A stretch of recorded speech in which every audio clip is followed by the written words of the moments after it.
እንደ ልጅ ሲያገባ ከእናቱ ነው የሚመታው። እናቱን ይረሳል። በቃ የመጀመሪያው ምት ከፈጣሪ የሚመታበት ከዛ ነው።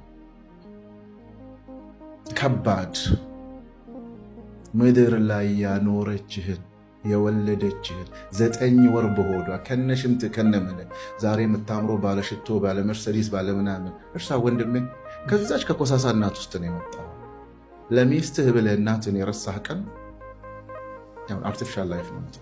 ምክንያቱም ለእናቱ ያልሆነ ለሚስቱ አይሆንም ይመስላል እንጂ ባለቀ ሰዓት በተለይ እናት አባታችሁ በህይወት እያሉ ፕሊስ በደምፅ ሁለቱም ሳይድ እናት አባታችሁ በህይወት እያሉ ማለት ነው አገባው ብለህ አግልለህ የሞተች ቀን በቃ ረመጥ እንደረገጠ ሰው ታውቃለህ።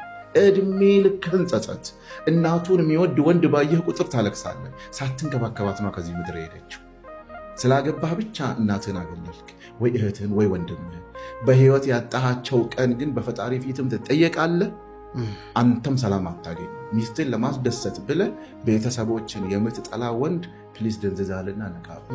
በዚህኛው ሳይድ ደግሞ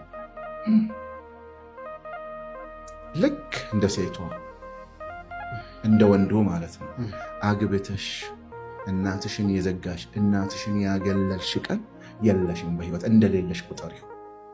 ምክንያቱም ወደዚህ ምድር ያመጣው ያ ቤተሰብ ነው።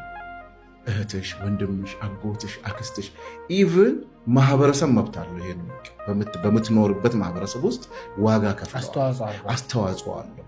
በህይወት እያሉ ማለት ነው በአጉል ትዳር አጉል ነው እሱ በአጉል ትዳር ምክንያት ህይወታቸው ካለፈ በኋላ የነቃሽ ቀን እድሜ ልክሽን በቃ ጸጸተኛ ሆነሽ ነው የምትኖር።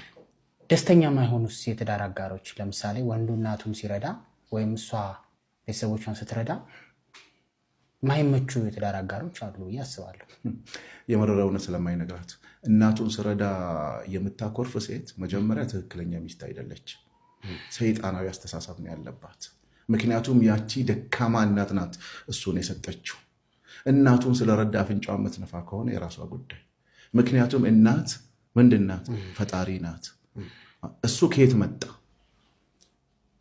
እናቷን ስለረዳች አፍንጫውን የሚነፋ ወንድ ደነዝ ነው፣ ልክ አይደለም። በቃ አቆም። እነዚህ እኮ የፈጣሪ ህጎች ናቸው። ከየት መጣና ነው አንተ የምትከላከለው? ለምን ቤተሰቦቿን ረዳች አይደለም፣ እንዴት እንርዳ ነው አጀንዳ መሆን ያለበት። ቢቻል ሰፖርት ማድረግ በነገራችን ላይ ፍላጎት አይደለም።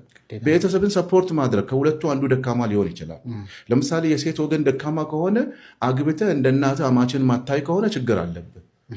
በቃ ልጅቷን አግብተህ እናቷ እየተቸገረች ዝም የምትል ከሆነ በቃ ትክክል አስተሳሰብ የለህም። በሌላው ሳይድ ደግሞ የአንቺ ቤተሰብ ጥሩ ሆኖ የእሷ ቤተሰብ እናትየው ደካማ ሆና እናትየውን ስለረዳ የምትናደጅ ከሆነ ሂማኒቲ የለሽም። ምክንያቱም ከዛ ውስጥ ነው ይሄ የፈጣሪ ህግ እኮ ነው። ጥሩ ቤተሰብ እናት አባት ይቅር፣ እናት አባት አለመርዳት ኃጢአት ነው። እንደውም በዚህኛው ሳይድ ይሁን በዚህኛውም ሳይድ የተቸገረን ሰው አለመርዳት እኮ ኃጢአት ነው። የተቸገረን ሰው ኖት የወለደህን ወንድምህ ተቸግሮ ማለት ነው እየተንከራተተ ባለቤት ስላልወደደች ወንድምህን አለመርዳት ምን ማለት ነው? እንደውም አልፋ ይሄ ልጅ እኮ ወንድምህ ነው ለምን አትረዳውም?